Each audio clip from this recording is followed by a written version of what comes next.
समारोह में मंच पर विराजमान जम्मू विश्वविद्यालय के सम्मानित कुलपति प्रोफेसर उमेश राय जी, यहाँ के माननीय सांसद हमारे मित्र श्रीमान जुगल किशोर शर्मा जी, यहाँ जम्मू के मंडलायुक्त श्रीमान रमेश कुमार जी, पुलिस महानिरीक्षक जम्मू श्रीमान भीमसेन टूटी जी, यहाँ के जम्मू के जिलाधिकारी श्री राकेश मिन्हास जी, इंदिरा गांधी कला केंद्र के क्षेत्रीय निदेशक डॉक्टर तुलसी अवस्थी जी, सभागार में उपस्थित प्रशासन के हमारे सभी सहयोगी, सभी शिक्षक, आमंत्रित अतिथियों, बच्चे और कला प्रेमियों,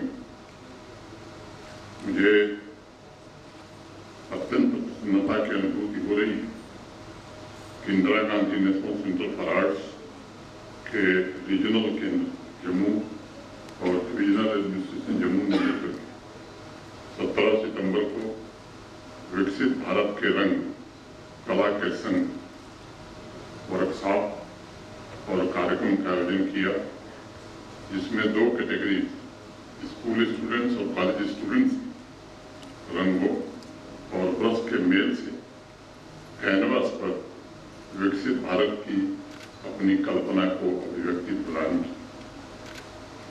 मैं इस इवेंट को सेवा पर्व का सबसे विशिष्ट, यूनिक और महत्वपूर्ण तथा बहुत ही संवेदनशील इवेंट मानता हूँ। सिर्फ कैनवस पर ही नहीं बल्कि यथार्थ में विकसित भारत निर्मित करने की जिम्मेदारी इन्हीं बच्चों के कंधों पर वास्तव में है।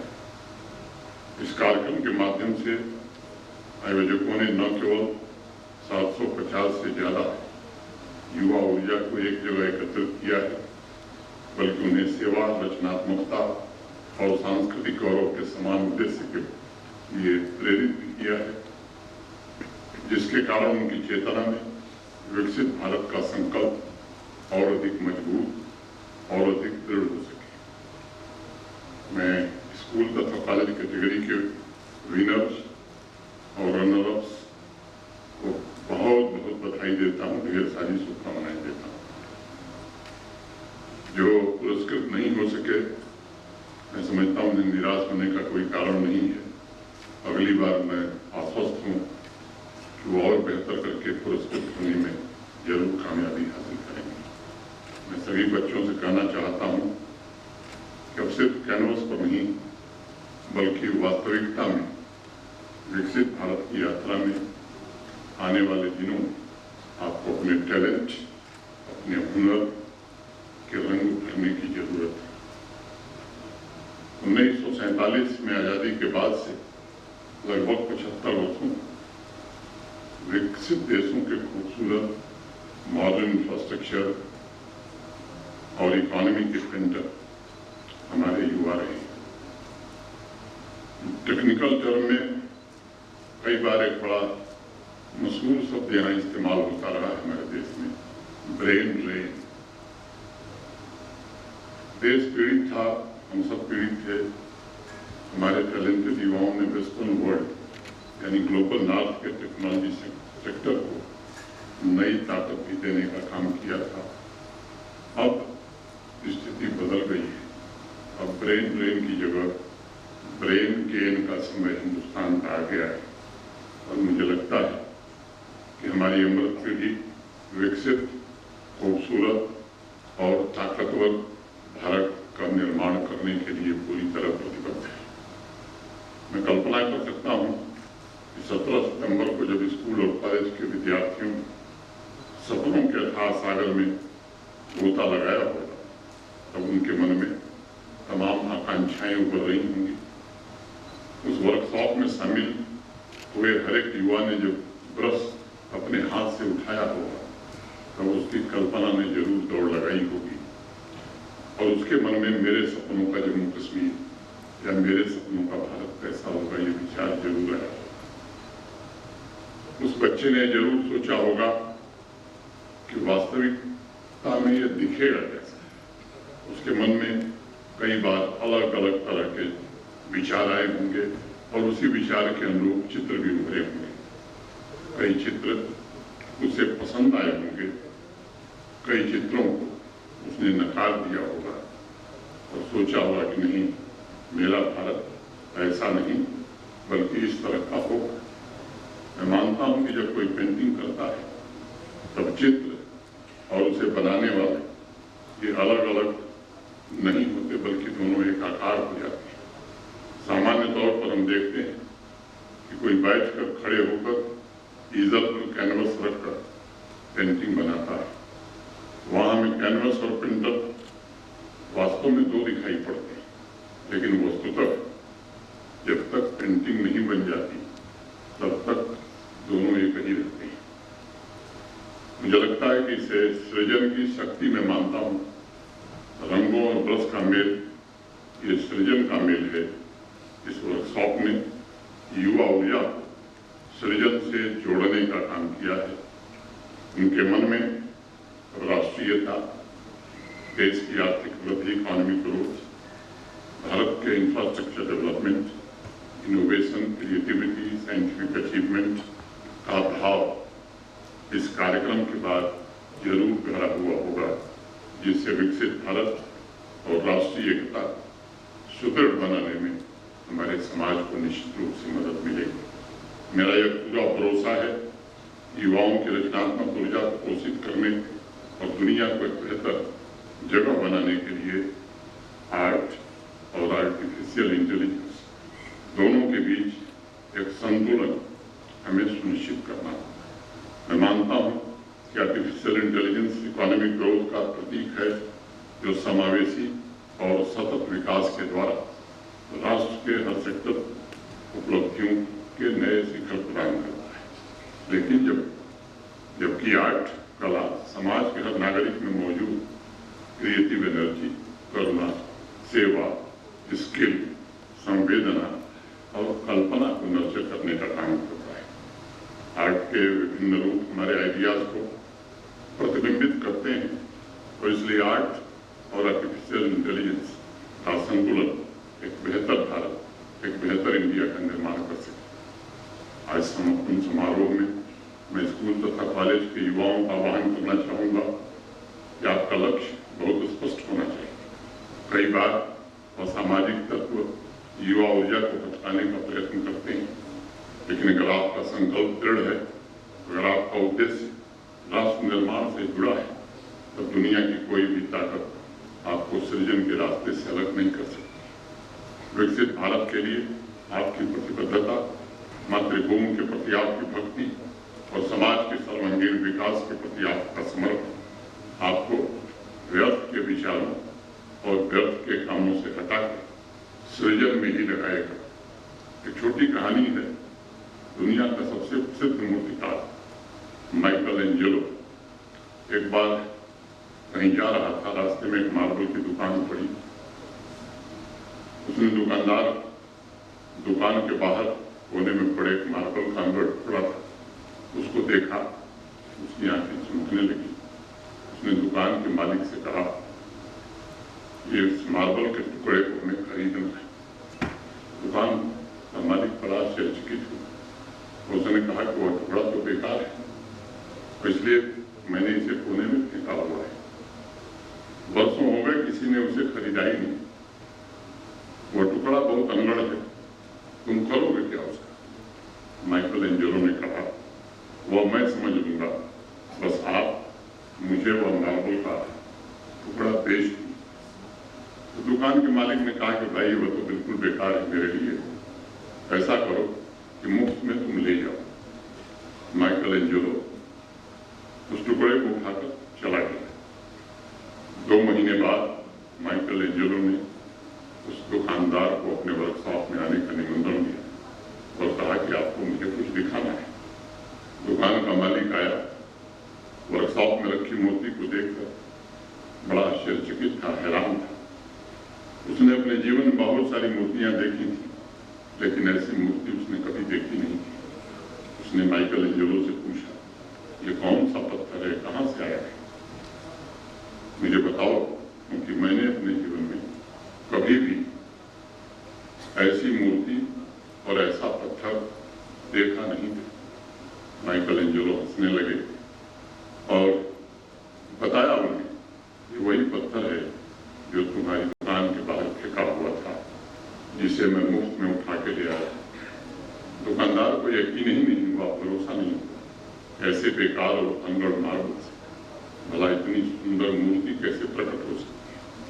तब माइकलएंजेलो ने कहा, मैं जब तुम्हारी दुकान से गुजर रहा था तब मुझे एहसास हो गया था कि शायद ये अनगढ़ मार्बल मुझे ही पुकार रहा है और कह रहा कि मेरे भीतर एक बहुत ही सुंदर मूर्ति की संभावना छिपी है।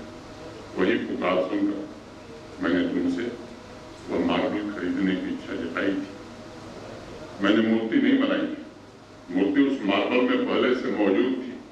मैंने सिर्फ इस मार्बल में जो कुछ व्यर्थ था उसे हटा दिया, काट कर हटा दिया, और जो कुछ व्यर्थ था उसके हटते ही उस पत्थर में जो सुंदरता थी वो प्रकट हो गई। माइकलएंजेलो की यह कहानी बहुत ही प्रेरणास्पद है। युवाओं के जीवन में भी कुछ निश्चित लक्ष्य छुपा हुआ है। मन में अगर सृजन की भावना है तो उस लक्ष्य की पुकार आपको जरूर सुनाई पड़ेगी। नौजवानों को सिर्फ संकल्प और समर्पण के साथ अनगढ़ जीवन और अनगढ़ रास्तों से व्यर्थ को काट कर हटाना है, ताकि हर सपने को 100% जमीन पर हकीकत का रूप दिया जा सके और जीवन की सुंदरता बढ़ा जा सके। हमारी संस्कृति में भी कहा गया, उद्यमे नहीं सिद्ध्यन्ति कार्याणि न मनोरथे, अर्थात उद्यम से ही कार्य सफल होते हैं, न कि मनोरथ यानी सिर्फ इच्छा रखने से कोई काम सफल होता नहीं है।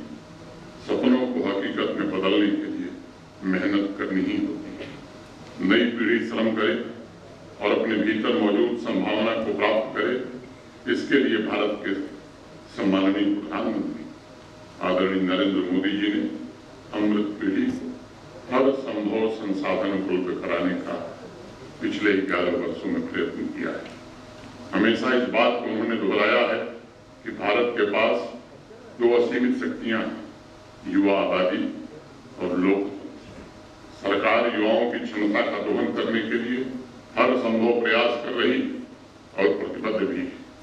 आप जानते हैं, 30 साल से ज्यादा वक्त के बाद नेशनल एजुकेशन पॉलिसी पूरे एजुकेशन सिस्टम को कायाकल्प कर रही है। स्कूल एजुकेशन हो या हायर एजुकेशन, इसमें बदलाव की प्रक्रिया तेज गति से प्रारंभ हो गई। युवाओं को अवसर मिल रहा है कि रोट लर्निंग से अलग हटकर वो क्लासरूम में कैसे क्रिएटिव थिंकिंग और स्किल विकसित कर सके। नए रिसर्च और इनोवेशन, अटल टिंकरिंग लैब, इंक्यूबेशन सेंटर के माध्यम से नए इनोवेशंस पर हमारे युवा आज फोकस कर रहे हैं। स्पोर्ट्स और एंटरप्रेन्योरशिप को युवाओं के लिए आज देश में अनंत अवसर उपलब्ध है। 1,80,000 से ज्यादा स्टार्टअप आज हमारे देश में शुरू हो चुके हैं।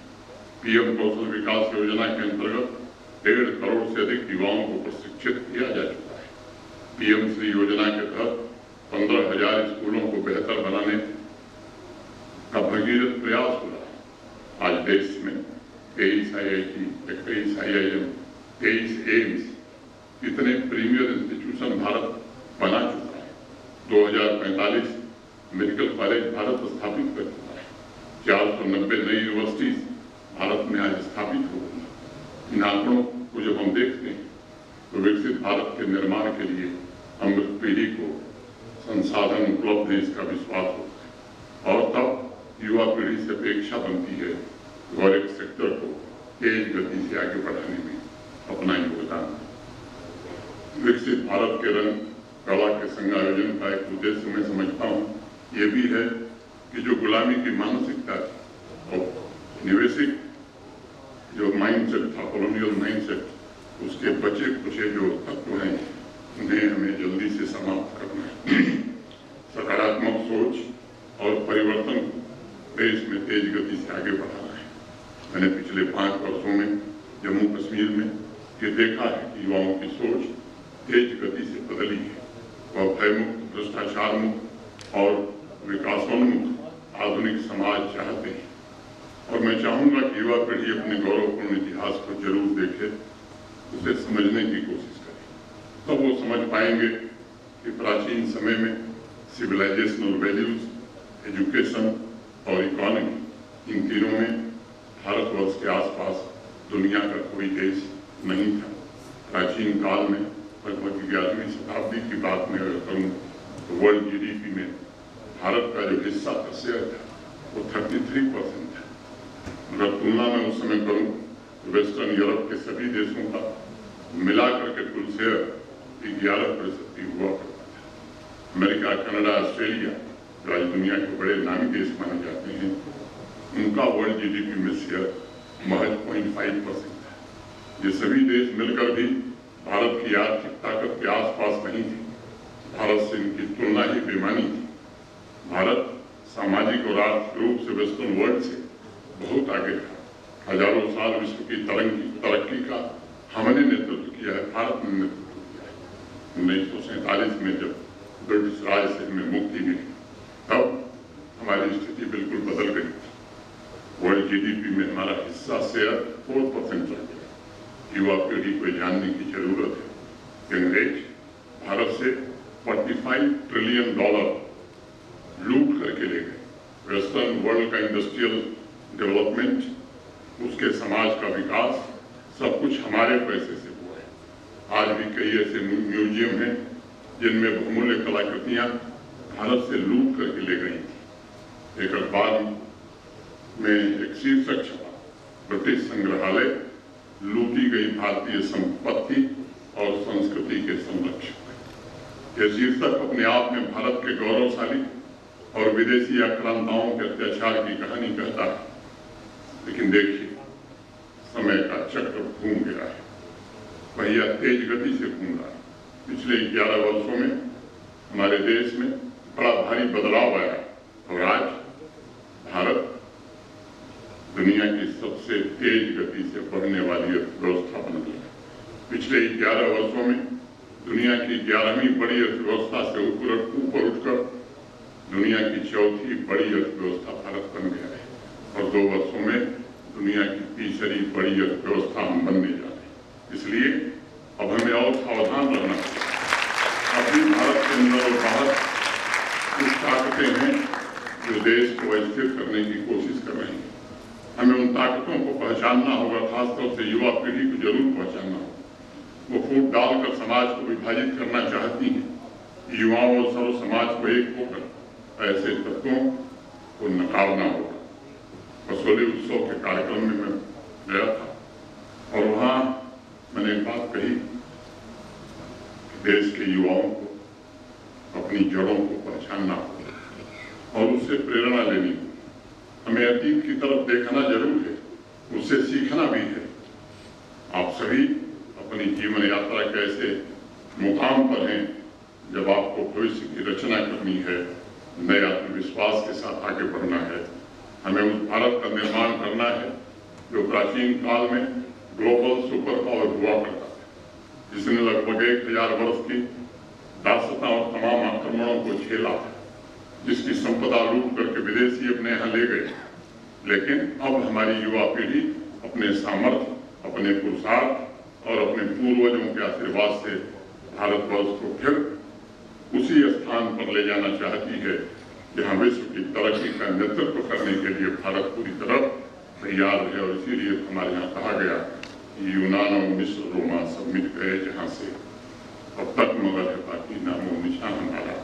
कुछ बात है कि हस्ती मिट्टी नहीं हमारी, सदियों रहा है दुश्मन दौरे जमा हमारा, दौरे जमा हमारा। सभी स्टूडेंट्स को मैं उनके उज्जवल भविष्य की अनंत शुभकामनाएं देता हूँ।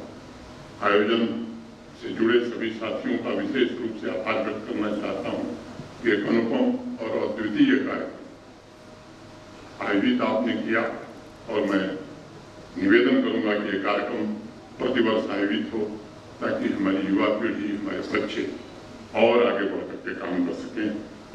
महानवमी, आज महाअष्टमी, आप सबको मैं शुभकामना देता हूँ। विजयदशमी की अग्रिम शुभकामना देते हुए मैं अपनी बात पूरी करने के पहले आपको बहुत बहुत धन्यवाद। जय हिंद, जय भारत।